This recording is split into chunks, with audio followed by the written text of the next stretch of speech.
Do you think you are too old to learn a new language? My memory is bad. Grammar is too hard. I used to think that too.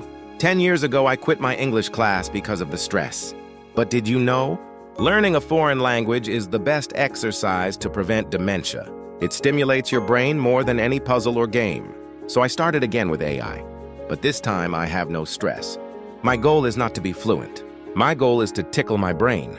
I call this language aerobics. Here is my routine. Every morning, I ask AI, teach me just one sentence in Spanish. AI says, buenos dias. I repeat it like a parrot. Buenos dias. Trying to make these new sounds wakes up my sleeping brain cells. Sometimes I pretend I'm in a cafe in Paris. Un café, s'il vous plaît. It feels like a mini vacation. You don't need textbooks. You don't need exams.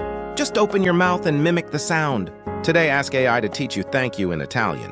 Grazie. Say it loud. Your brain will thank you.